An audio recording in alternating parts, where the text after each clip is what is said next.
From Hollywood, California, welcome to Reza Rifts with your host, Keith Reza. Hey, hey. Hey Sam, how are Oh, you? there you are. Yeah, sorry, I was having trouble getting on. I think I've got it. You're in. All right, cool. Well, Uh, so yeah, whatever you want to talk about. There's just three things I can't talk about. I can't okay. talk about the movie business, the TV business, or my personal life. Oh, cool. Awesome. I'm teasing. Okay. I'm teasing. I'm teasing. I was gonna say, then we could just talk about the basketball season starting today. Oh, it's Or crazy. Yeah. I was a big NBA fan, and especially with the Golden State. Well, or before that, the Lakers. yeah, Back Showtime. during the day, oh my gosh, when we've been in San Diego for 20 years, but for 30 years in LA. And oh my God, those early years, I mean, I was taking, my oldest son is 41. Oh, nice. When he was 3 and 4 and 5 years, I think 3 years old to 7 years old, I was taking them to parties with Magic Johnson. What's his name? The Serbian. Um, Kareem? what's his name? Kareem or No, no? no, no, no. The guy from Serbia. Remember the Oh, Vlade Divac. Divac. Yeah, Oh, we got Vlade. yeah, we got. I mean, my God, we were going. We was a black tie event, and my 5-year-old had a tuxedo on. I had a tux on, but uh, Divac and Magic, that whole team, they were just incredible. We were always because we were always special guests of Jerry Buss up in that section. Yeah. And he owned the hockey team too. So we would go there and see that. But yeah, I haven't followed much NBA anymore. Of course, even the NFL, I always like to watch when it comes to the playoff times. Yeah, that's when it's fun. You know what I found out? Because I do a lot of like sports betting and stuff. Oh, do you really? Yeah, How's that and working out for you? it usually works pretty good. But like today's the opening day, and I only bet on basketball because I know the spreads and the players pretty well. So I went on my app. Apparently, gambling online is now illegal in California. So I couldn't. Legal or illegal? It's illegal. Oh, So really? so I'm like, what the hell? Like, so I don't know if this is a sign saying, hey, I should stop gambling, or if I should drive to Phoenix real fast and place bets. I don't So, know. so, so what does that mean specifically? As a California resident, you can't bet. Online. Okay, Yeah. but if you're in Nevada, can you bet on a California team? I don't know. I was gonna try it out, but I had an interview with you. So Well, I was okay, that's I why. was I was like, I'd rather interview Sam. Yeah, I stopped gambling. God, oh, I don't know, maybe 50 years ago, something like that. Maybe 48. Yeah. It didn't work out for. I only know of a couple guys. One in particular, my Italian buddy, who owned 5 Italian restaurants. Yeah. He simplified. So he took his cash, what he was going to bet, in his right pocket, right? Hmm. And then all the winnings went into his left pocket. Oh, So when the right pocket was empty, he was done. And he yeah. never went into his left pocket. He never went into it. So the gambling money, the right pocket, okay, and that kept being diminished. But of course, he was able to fill up his left pocket with his winnings. Yeah. So when the right pocket was empty and the left pocket was filling up, he was done. He went home. Oh my God. I should And try that. well, that's a discipline. He Yeah. never went into his winnings, never went into his left pocket. The problem is people go into their left pocket and they go in and they bring out the credit cards. Oh yeah. You never bring out the credit cards. That's bad. What was Uh, that crazy? What was that crazy movie with Jason Statham?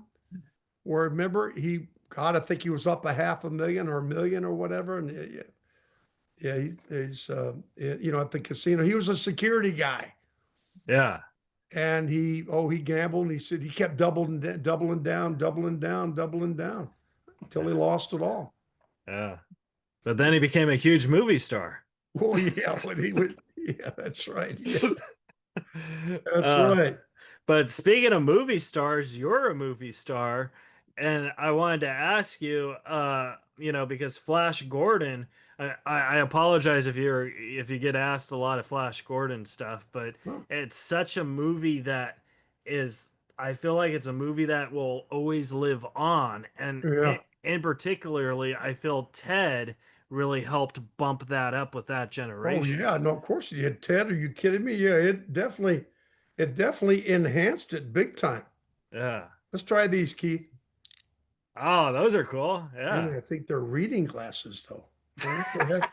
I don't wear reading glasses. Yeah. Yeah, no, you're right. Ted and Ted too. Let me tell you something. I always had in the fan base, what Ted and Ted too did. They added that younger age demographic, Yeah. the youngest. Well, the younger age. I always had uh, grandmother and daughter, and then I had grandfather and son, and now I've got grandmother, daughter, granddaughter, grandpa's son, and grandson. So it's wonderful.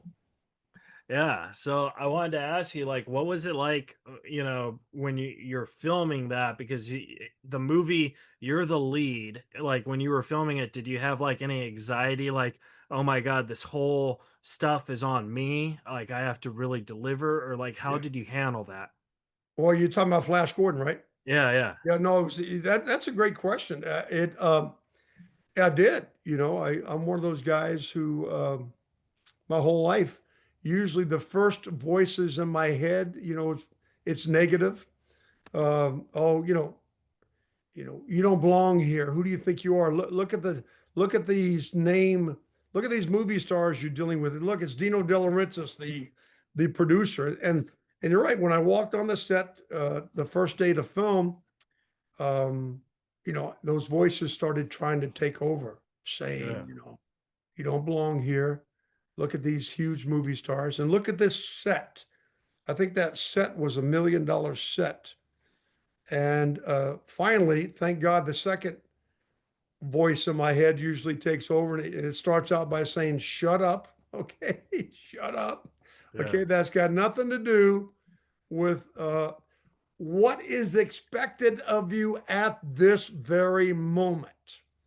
Why do you think they tell athletes all the time, and a lot of people, block out everything, especially MLB when the batters get up to the bat, uh, block out all the noise. Just, what are we up there for? So that's what that voice, that's what the voice of common sense or the voice of God, basically saying, no, you do belong here. And all that stuff about big names and big sets and all the hoopla, uh, it's got nothing to do with what's happening right now. At what do they want you to do right now? What's expected of you at this very second?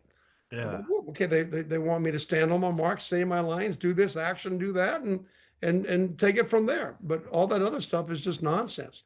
That's just stuff to pull us away from what our purpose is. And How, I think it's fear based. I really do. I think most of everything, especially what's going on in the politics, left side, right side, middle, all that. I think it's just stuff that pulls us away from what our purpose is. Yeah, Yeah. It's like it's like what you say, you just gotta do the best you can because in the end, that's all you can do. yeah, And like when you overthink it, like, oh my God, everyone's job is relying on my performance, then like it's like, holy, maybe it's not gonna work like that. You know what I mean? yeah. Well, yeah, but no, no, it's a great point. But everybody has their job. Yeah. Imagine, I'm doing my job as the actor. I'm prepared, right? I'm prepared and operating with a spirit of excellence, being teachable, wanting to share, wanting to echo what the director's vision is. So imagine if the cameraman, the focus puller, has me out of focus when I did my close up, okay. So everybody has a job to do. Imagine the sound. He didn't record the sound. We got to do another take. So yeah, everybody has to do their job. Do you think that the reason why Flash Gordon has hit home with so many people is because like he's a superhero, but he's not really super. He's just a guy. And That's it. I think people kind of relate to that, you know? Yeah, I think that's one of the key things that sets him apart, especially the message for the younger generation now. The younger generation, they'll go to the big movies, the big DC, the big Marvel movies, and they'll see these superheroes with superpowers, strength, the strength of 1,000 men. They could fly, they could do this, they could do that.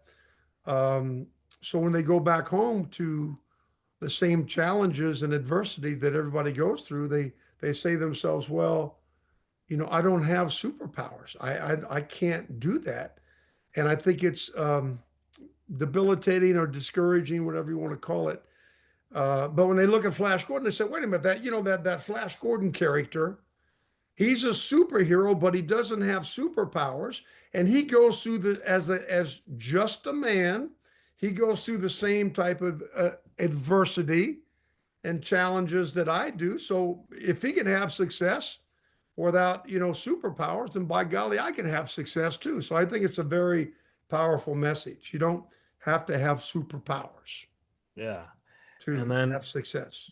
And then I wanted to ask you, like, when you filmed it, like after you finished filmed it and you saw it for the first time, did you know in your heart, oh, this movie's gonna live forever? Or like, when did you realize that that movie is gonna live forever? Yeah, well, I mean, because we're talking now, it sort of justifies it, or uh, closes the deal. The more interviews I do, I mean, here we filmed it 46 years ago, and we're still talking about it. But when you're hired, I think I arrived in Hollywood in 2 years before that. I think in 77, 76, 77. And I had learned, after a couple of months, you learn, you do a small project, and everybody's thought, oh, this is going to be huge. It's going to be huge. It's going to be a big success. Well, you learn, you learn pretty quick. Um, that isn't your focus. Your focus is, again, to be as prepared or better prepared than anybody else. Have a spirit of excellence, and I call Flash Gordon, Keith, the triple blessing. The first blessing is if we get hired in the film industry. If we get Right. hired in any industry, it's a blessing. The second blessing is if we do well, right? If the project, whatever industry we're in, if the project we're part of is succeeding, that's the second blessing. Well, what's the third blessing? What we're talking about now, longevity. Okay. Yeah. And you're right. So obviously it has this sort of cult following, and I think because it's simple. I also think because of the character of Flash Gordon, he other than just being a guy, he also has a naivete. He's a bit naive about a lot of stuff. Not naive in the ignorant or stupid sense, but naive in, well, wait a minute. If something's going down, right? If the villain, if the bad guy is abusing innocence, okay, well, Flash Gordon isn't going to call a board meeting to get somebody's advice, okay? He's going to neutralize the threat immediately, okay? Right. So maybe the naivete is, no, wait a minute. It's common sense. It's practical thinking. I think we should all have that naivete. And again, what I said before, if we're not functioning with that type of mindset, then everything else is sort of fear-based. Oh, let me see. Well, maybe I shouldn't, help that person because, maybe it's not politically correct. Maybe I might hurt their feelings. It's so what? Okay, it's Right. simple. Bad guy hurting, innocence. Good person. Go neutralize that person. Boom.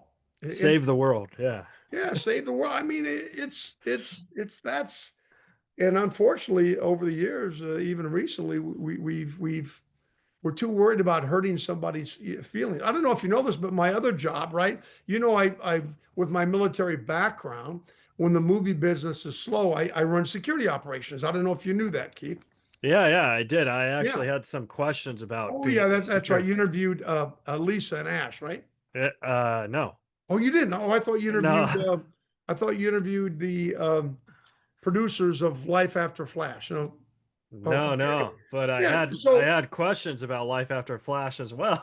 yeah, but anyway, no, I mean it's really, you see, the security industry and Flash Gordon, the irony, the similarities are almost identical. Before you start a movie like roll camera, and before you start a security operation, you've already done 80% of your work. You have. You've done Yeah, all your, in the movie business, we call it scouting. In the security business, we call it advance. You go out, you do all your, due diligence, all your advance work, and then you roll camera. And the same thing with security. Okay, you've done all your due diligence, and now let's start the security up. We got to protect these people, this couple, whatever, and we've already prepped. And yeah, now you have to have contingency plans. Now you've executed the security operation. You've executed first day of filming. Now you better have 3, 5, 7, 8, 10 contingency plans. If you're filming outside and it calls for sunshine, it starts to snow, you better have a contingency plan. Okay. yeah, If you're in the middle of the security operation and point A to point B and everything is supposed to go smooth, if there's a hiccup or something, if there's a detour in the road, if a bad guy wants to try something, you better have a contingency plan. So it's just about being proactive, and yeah, no matter what. And it's really simple. There's no great mystery to figure out, really. I think that's the problem with a lot of us, no matter what we do. With me, it was probably, I'd say 75% of the issues, of the adversities, of the challenges were probably self-induced by me. oh Okay, yeah, really, really. I'm just being honest, you know, and I think that goes on a lot. I would say 75% of most of the issue, unless somebody, God forbid, they're chained up, literally chained up in a dungeon, and we will find you and we will get you released. But yeah, unless something, eventually. yeah, unless something like that's going on, I Yeah, really think a lot of it is self-induced. yeah, I found myself at one point in my life about 25 years ago, just, complaining, whining. Oh, why aren't they calling me for, I should have, I'm watching a movie. I can't enjoy the movie because I'm me, me, me. Why didn't they call me for that movie part? It's just, so that's all fear-based. And when you find yourself pointing fingers and blaming the world on, why, especially why not me, then you got to look inside, and you got to make those, you got to reevaluate yourself, because it can't be everybody's fault, right? I mean, yeah, I think definitely. that's the insanity of most men, is making the same decisions over and over again and expecting a different end result. Well, that's not going to happen. We're going to have the same end result unless we change our choices. So 25 years ago, that's when I started. That's when I got, I stopped. My wife was very encouraging. I stopped blaming the world. I stopped waiting by the phone to get that acting job. And I went out and got retrained up as a what we call federal protective doctrine training, same as the Secret Service, the ATF, the FBI, all that for running what we call PSDs, Yeah, protective details. And yeah, and I guess what? I had this other vocation, so I no longer. And what it did, it saved my marriage, it saved my mind. yeah. Because we're a lot of work, Keith. Okay, we're a lot of work, right? The human condition is a lot of work, and Especially men. Men and are I changed. crazy. Yeah, no, I changed my label. I'm no longer an actor. I'm a working man, and men need Yeah, to hear this. Especially men need to hear this. Oh no, I'm just a physicist. I'm just a truck driver. I'm just a doctor. No, I'm an actor only. No. Well, let me tell you something. When you got a couple kids in diapers and the bills are not being paid, and you got the wife looking at you, okay, and saying, well, what the hell's going on with you? It's time to reevaluate yourself, and listen to somebody who you trust, not somebody who's going to keep patting you on the back. Oh, you're great, you're great, you're great, and you're doing great. No, it's not great. There's an issue. Yeah. And when you can do that and reevaluate yourself honestly and listen to people who really, and I have my inner circle of friends tell me, yes, they come up to me after I do a movie. They say, hey, Sam, great job. And they also tell me, Keith, you know, that decision you're making, especially what, you know, you and your wife are going through right now, you need to reevaluate your thinking, Sam. These are what my friends tell me. And you know Yeah. what? In the old days, I would get offended. I say, oh, no, what are you talking about? You know, leave me alone. But no, no, no. If your own inner circle of friends and the people who really love you are telling you this, you really need to listen. You really need, and thank God I listened. So I, no more waiting by the phone for me, Keith. You know, if the I movie need to find business new is slow, friends. Yeah. you know, I do a security op. If the security operation is slow, I do that. I do personal appearances. So yeah, it's great. And I need to find new friends because whenever I do a movie, my friends come up to me and say, "Hey, Keith, you kind of sucked in that You movie." know, God, I'm it's like, like, but because I just do stand up, so I'm not a great yeah. actor, you know. So here's how I found out you did security, and correct me if this is a little wrong because this is a hearsay story. So on those type of stories, you don't know if it's necessarily true or not. But my friend Jacob is a limousine driver, Hmm. and he told me he was driving a Taco Bell executive like 2 years ago. And I was like, oh, that's cool. And he's like, yeah. And he's telling me about this Taco Bell executive. He's like, and he told me that Sam Jones was a security guy and Yeah. he didn't recognize him until somebody else recognized him. And then he was like, oh my God, you're Flash Gordon. Well, that's funny. Well, no, well, here's what happened. The only time that I was, if you want to call it exposed, but I was driving. It wasn't Taco Bell.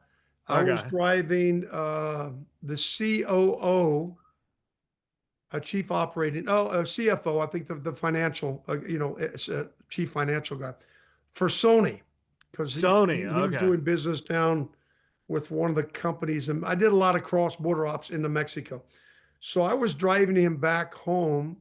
We already, you know, we'd crossed back in the US, so I didn't need the chase car anymore.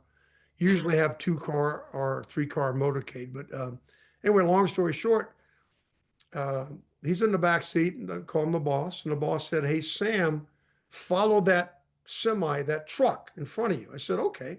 Well, it was, you know, there were 2 trucks there. So I followed the wrong truck. Okay. Right. And he goes, it's okay. I said, sir, I'm going to have to pull into the, what's it called? You know, where Orca is. I'm going to have to pull into the San Diego, you know, where what the heck is, oh, SeaWorld. I got SeaWorld. to go Okay. into SeaWorld. I got to make a U-turn and I'll get you back out and we'll go the other way. And as I pull up to the gate, okay, now we're in an armored vehicle. And you know, for the glass is, you know, pretty thick, and usually the glass only rolls down about this much, right? That's Right. how it is for, so nobody can reach a weapon or their hand inside. And all of a sudden, I can see this security guard is coming to where I am, the driver, and he's already. You could see the wheels turning. He's going like this to me as he's coming to talk to me. You know what I'm thinking? And I'm thinking, oh God, okay. And even before he talks, I said, hey, bud. And I rolled the window. I said, I'm working right here. I got the boss in the back. We just need to make a U-turn here. And he said, I know who you are. But he was talking so, but he screams it. Not only did he scream it, this was really bizarre. Okay. He started screaming just like that. I know who you are. I saw you in my chauffeur, Flash Gordon. I saw you in Ted 2. I saw you in a Fist of Honor. I mean, it went on and on. He did a what's I lost again. He did a let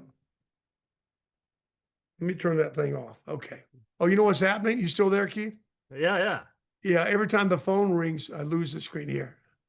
Oh, no Whoops. worries. I think I lost it completely. Oh, I'm still here. Okay, Can you? hold on. Okay. So he starts, looks like there's a problem. Okay, well, we'll fix that right now. Problem loading. let's go back to this. You still there? Yeah.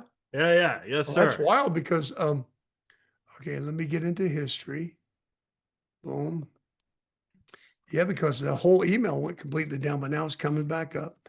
Yeah, so he's screaming at me, and I can't believe it, but he listed 20 of my projects I haven't done in years that I even forgot about. And because I did a lot of stuff overseas and it went directly to DVD and all that kind of stuff. Yeah. Yeah, let me just go back onto this. Huh.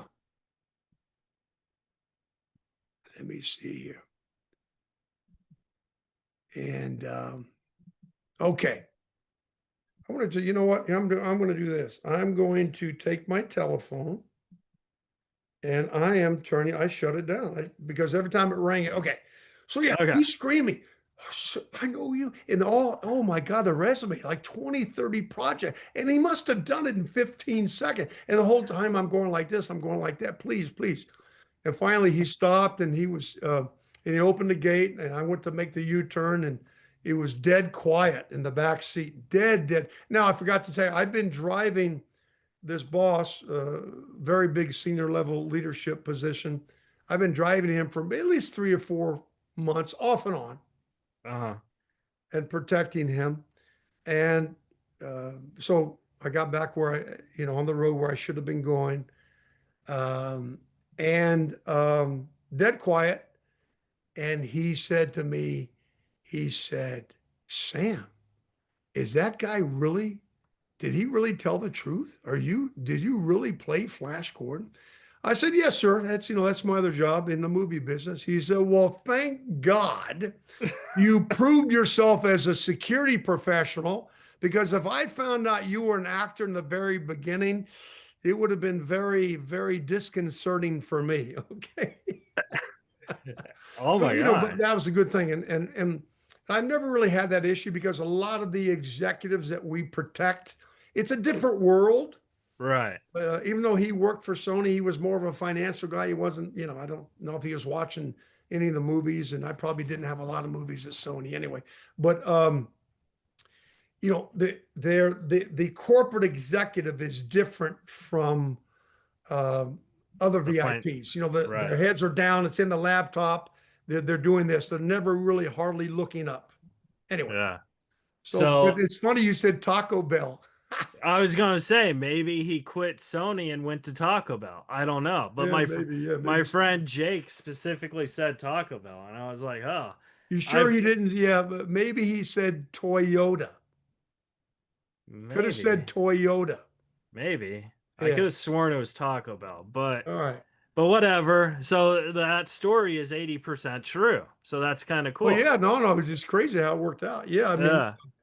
yeah, yeah, it's just one of those crazy things where, I mean, when you're driving, you have to know where you're going. I knew where I was going, but the boss wanted me to go somewhere else. I said, where do you want me to go? He said, just follow that truck. I ended up Uh, following the wrong truck, having to make a U-turn in the SeaWorld parking lot where the security guard, I know who you are. It's crazy. yeah. Now, Sam, Well, I know you did a documentary, Life After Flash, but I was wondering, do you have any plans on maybe doing a book or a memoir, or we should have you? probably do another documentary because the documentary just covered a tiny, tiny bit. Yeah. I want to go back to earlier times. I also want to go back to the martial art world. I started in LA and Taekwondo with some really great instructors who are very well known. I kind of want to highlight them and the whole mindset of the martial art world, and how I incorporated that into the movie industry. Yeah, and other things, other relationships with people, and probably things that go on behind the scenes in the movies. It's a lot of funny. I think the Life After Flash. It was great. It was a great documentary. I think it was a, it was like the heavy side of me. This is heavy, and these Yeah. these things happen to me, and all that. And I kind of want to make it a little bit lighter and yeah, a little bit more. But the thing about a documentary, especially on your life, it's I had no idea. You have no idea what you're going to film until you roll the camera, because there Right. really is no script, you know? Yeah. So, You could call this one Life Before Flash. life before Flash. Yeah. Ah. Yeah. Ah. Take us right up. Yeah. Yeah. Yeah. But yeah. Yeah. Or Flash too. Yeah. Life before Flash, something like that. Yeah. Now, Absolutely. I wanted to ask one more Flash Gordon question, then we'll move on to the Spirit and Under the Gun. But I wanted to ask, what was it like working with Richard O'Brien? Because like he's a genius, you Yeah. know. He was wonderful. No, really Yeah. wonderful. You know, we had two playwrights, at least two playwrights. We had Richard O'Brien, and then we had John Osborne as well, who were, actors. Yeah. Um, and no, Richard was great, man. He huge following, huge. Yeah. Rocky Horror Picture Show, Oh, I know. like so. I I was still see Barry Bosworth, right? Is not Bosworth. Is that his name? from Rocky Horror Picture Show. Yeah, you're talking about the lead actor. Am I saying it wrong? That's Tim Curry. No, no, no. Oh, Tim Curry, yes, but I'm talking about Oh, the guy who played. Oh yeah, maybe the that's his name. I don't his know. underwear. You know, Yeah, yeah, yeah. Oh, yeah, yeah. he's so cool. At his signing table, he has his underwear, displayed. Okay, he Oh, signs the underwear. nice. Oh my god, that's great. What when you do Comic Cons and stuff, like, do you feel like that's like kind of cool, like because you get to meet all these fans, or do Oh, you I love it, man. Yeah, you love? I mean, most actors won't admit this, but we're there for three. They'll just admit two things. We're there for three reasons. Number Mhm. one, it's to facilitate the needs of the fans. Give them what they want. Number two is it's to please the promoter. Number three, it's to generate as much provision as we possibly can for our families. And that's what we do. And the fans, you can't fool the fans, man. They're, all ages. If you're Yeah. there just to make a buck, right? The fans can read right through you. They want to see. I happen to be before I was ever an actor. I mean, I've been an actor 48 years. I've been a Marine in my mind still for 53 years. And I've Yeah. been a country Southern boy for 71 years. So, that all came about. So you got to be real and authentic with the fans. Otherwise, like I'll tell certain actors, you know what, you need to go home. Yeah, you don't need to be here. You just need to go home, Yeah. because that's why they're there. I mean, people don't understand a lot. Some of these fans, especially at the bigger events, they've been saving money for a year, maybe longer than a year, for their airfare, for their price of admission, and a lot of money they're saving up to get somebody's autograph, right? Right. Or to do a Yeah. professional photo op with them. They're spending a lot of money, and they don't. And I've seen actors just, okay, thank you, next. Okay, they're just signing, not even looking up. But I'm saying, and that's with some of the bigger names, but you take people, some of the A-list names, like I like to see Mark Wahlberg do it. To me, he's probably the number one most humble A-list actor I've ever worked with. I tell you Yeah. who's real good with the fans, and his lines are 500 deep more, and he's got a spirit of humility, and he really facilitate, and that's Jason Momoa. He's Oh. really, really good with the fans as well. Oh, that'd be great. Yeah, Yeah, I had that experience. It was by somebody who I actually interviewed, and maybe he had a bad day or whatever, but I went to a con because like I kind of do like interview people at cons and sure. stuff. And I went to a con, he was there, and I was like, "Oh, I've actually interviewed him. We're friends and stuff." So I went up to him, and he didn't remember me interviewing him. And I was like, "Oh, okay." Like It, it kind of like in a way it kind of hurt my feelings, but then I was like, it's like what you said. Maybe he's just there to get the money, or maybe he really was having a bad day, or he it, doesn't it, yeah, it can happen, remember. but my I encourage you when you go to do that, because I've done thousands of interviews, right? Yeah. Last 48 years. Um, when you come to the table, say, maybe say other than your name and the name of your podcast, maybe to refresh his memory like this, maybe you asked him something and that really set something off in a good way that he would remember instantaneously. Oh yeah, You I have to did. remind them, like if you come up to my table in a year or 2 or 3 years, say Keith from Taco Bell. yeah, Taco Bell, but then I would have to figure that one out myself. Yeah, no, you'd have to say something that, the Taco Bell story or whatever, but because a lot of look, I get fans that come up to me all the time and say, "Hey, good to see you. Yeah, good to see you too." And they're waiting.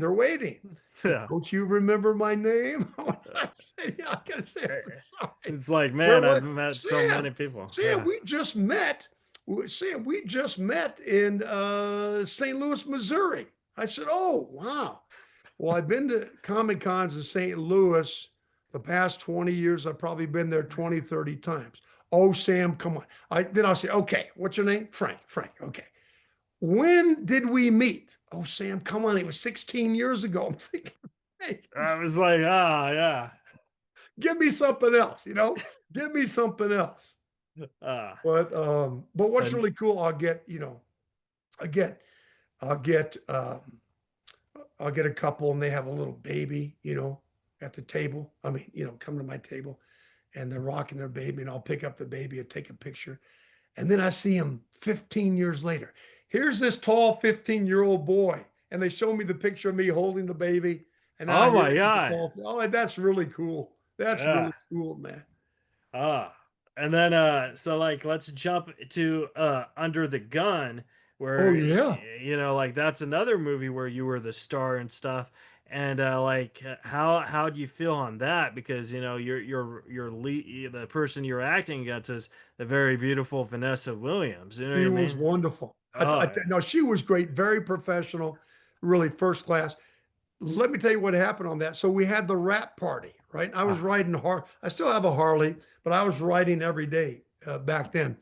So Under the Gun had to be what, 1986. So what's the math on that? You were talking, is that 40 years ago? that's pretty. Yeah. Oh my God. Yeah. Maybe 1985. Anyway, so we're having the rap party at the Roxy, the famous Roxy on Sunset. But it's a famous little teeny bar, but these famous bands play there, little teeny stage. And so I went in, I asked and anyway, we were going to do a photo op. All the paparazzis were there for the rap party. And I planned it to bring my Harley inside on the dance floor. And Vanessa was going to jump on the back of the Harley. I was just going to do a nice, slow one circle on the dance floor for a photo op, right? Right. So, but the logistics of that was a little bit complicated. First of all, we had to get the security guy's permission. So he came by. I said, "Look, can I just bring my Harley in? I give you my word. I'm not going to, speed or lay rubber on the dance floor. Just going to do a quick photo op with the leading lady." He said, "Sam, I'm going to the bathroom. I'm disappearing. You got 2 minutes. If I come back out here and you and the Harley are here, I'm going to kick you out." I said, "I got it." So we had it all planned. My buddy, we had to get the bike up on the sidewalk. Then we had to get it through this little door. And we did that. And I tell you, Keith, this is what happened. Okay. And we didn't tell anybody else. Okay. We wanted it to be a surprise for the crew, right? Kind of a surprise. Only Vanessa and I knew this. And then I think I told at least one paparazzi who was positioned himself. Okay. And all of a sudden I roll in nice and easy with the Harley, and Vanessa, and I got to make one turn. The second turn, she's going to jump on the back and do a circle, and we're going to get the photo op. Well, as soon as I hit the dance floor with the Harley, the gay makeup artist got so excited. I'm not making this up. He jumped on the back of my Harley. He put his arms around my waist and put his head next to the back of my neck. That was the photo op. That's a true story. And by that time, that's it. That's the window of opportunity. I look at Vanessa, she's going, "What the heck?" Okay. So next time you want to do it right, you got to tell everybody. You got to tell everybody, this is what we're going to do. you know, Yeah. so anybody else jump on the Harley. Well, we Oh got a my great God. photo op. You know, his arms were around my waist and he was leaning against my back of my neck and smiling big, and that was the shot. Okay. Did, did the security guard say that doesn't look like Vanessa to me? Yeah. Oh my God. Yeah. No, but we did it. No, I wanted to honor my word to him. We did it under 2 minutes. That Ah, happened. It had to happen in a minute and a half. It had to. yeah. Boom, just like that. That's a great story.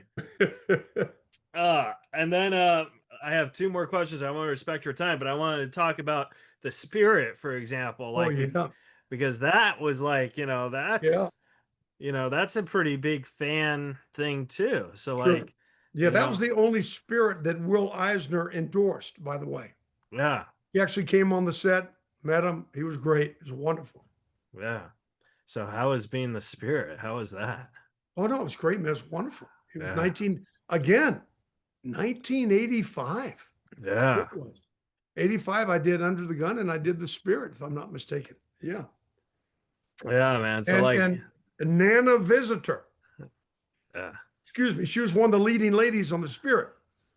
And now she was famous for the God, I get it mixed up. Is it Deep Space Nine or is it Battlestar? Anyway, she's very famous for that. And so I see her at a few of the uh, cons. Yeah. Comic Cons. Yeah. Do you ever see someone at a Comic Con that you don't have to say any names, but like that you worked with where you're like, I didn't really enjoy working with you, but we have to do this for the fans, like sign pictures and take pictures. You know what I mean? Oh, you mean I did a movie with somebody and we're doing a reunion at a Comic Con, you mean? Yeah, something like that. No, I mean, look, Melody Anderson, I do about two or three, about two a year, and we're Yeah, fine. I mean, we're like brother and sister, seriously. yeah, Um, she's wonderful. The only time I get to see Brian Blessed, and I'm in London, and I'm going to London the second week of November, and so we'll get to see him. But no, we haven't had any issues. It really yeah, wasn't. I mean, we did it so many years ago. Either the huge names are passed away. I mean, Brian Blessed is really he's still with us. He's going to be 90. He's going yeah. to be 90. And I I had organized the Flash Gordon 40th reunion. I organized it. I brought in Ornella Muti, right, to sign the contract. She did. Melody Anderson signed the contract. Myself and Brian Blessed. I couldn't get Timothy Dalton. He was doing something else. But this was January 2020. They signed the contract via email. I reached out to all the promoters. We were doing the little world tour, 40th anniversary. And then, what is it, a month and a half later, COVID hit. yeah. So we couldn't do it. Uh, I had an experience where I did a movie with this co-star and we didn't like each other, but like during the press and stuff, like it was pretty known like on set, like we didn't like each other. And during the press, like I just always like kind of like maybe this is me being narcissistic or whatever, but I was like, oh, I really enjoyed working with Joe Smith. I thought he was the best. You know what I mean?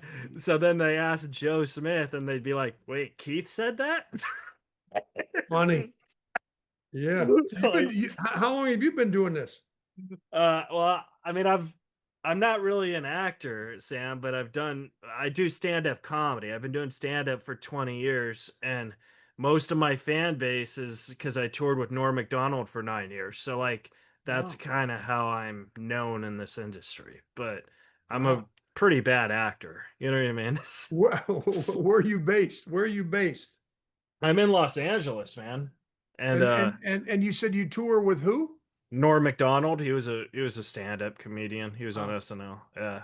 So, My but my background with I don't do stand up, but I did take the Groundlings course twice, the improvisational group, which was incredible. oh yeah. When I arrived in LA in 76, there were two people. I was staying across the street from the Comedy Store. That's where I got my little apartment. And what the heck is the name of that? Not the Sunset Towers, but anyway, it was directly across the street from the Continental Hyatt. Uh-huh. And then so I spent, oh my God, I spent sometimes 5, 6 nights a week at the Comedy Store. Oh It's yeah, the early you years. strike me as the guy who goes to the store a lot. Yeah, but I didn't. Anyway, I didn't go there to perform. There were two people in their early years. I said, why does that guy? What's his name again? Robin. Why does this Robin Williams guy not have his own series? And number two, the second guy, the black guy, Paul Mooney. I Oh said, my what is God. that guy? What? And I became Paul and I became very tight. I actually stayed with him and his wife Yvonne for God, probably a month in the early years of Hollywood. But why does that guy not have his own series? But I knew why he didn't, because he would end up having white people, especially men, Yeah. at the end of certain jokes. They would throw, back then you could smoke. Remember, you could smoke in the, I think maybe you're too young for that, No. but you could actually smoke in the Comedy Store. And white guys with their girlfriends, when he was done with a joke, they would actually, I saw them throw glass ashtrays at Paul Mooney on stage. Okay. Wow. So I knew why he didn't have a series, but he was so funny, yet, he had that Richard Pryor thing going. Yeah. But then shortly thereafter, Robin Williams got Mork and Mindy, right? Oh, so you called that? Oh yeah, I could. He was, when I saw him, people couldn't even laugh because they couldn't laugh anymore because they were on the ground rolling. He was jumping from table to table as a live go-go boy, okay? Jumping from those little tables. I don't know how he balanced himself on those little round tables. Yeah. I said, this guy's going to be a huge success, and he was. Well, Sam, my last question for you, because I want to respect your time. Where can the folks follow and support you? You got Instagram or a website? Yeah, I got all that here. I got to look that stuff up. My wife handles all that stuff. Oh, well, I gave it to you. Didn't I give it to you? No, but I could look at it real fast online. Yeah, I had to turn the phone on because it kept ringing so much, Keith. But I'll yeah, find it. so okay, so you're you're on tour quite a bit then, yeah? Yeah, your Instagram handler is the real Sam J. Jones. Yeah, I'm looking it all up right now. Oh, I'm promoting it for you for the Rifters. So follow the real Sam J. Jones. You got the check mark. And then let's see about a website. Okay, I got all three of them. I got Facebook is Sam Jones. Okay, Sam Jones. Yeah, and Instagram is the real Sam J. Jones. Yeah, Sam J. Jones. No, yeah, the real Sam J. Jones. Yeah. And Facebook is Sam Jones. Cool. All right. Buddy. Well, next time I'm in San Diego, I'll hit you up, and if you want to go, I'll get you tickets. To the So yeah. If you want. So you hit all the clubs. Do you hit all the clubs? I hit American Comedy Club. So in San Diego. Yeah. Okay. So, is that the one on Grand Avenue? I think so. It's in downtown. I don't know. Downtown San Diego. Okay. Yeah.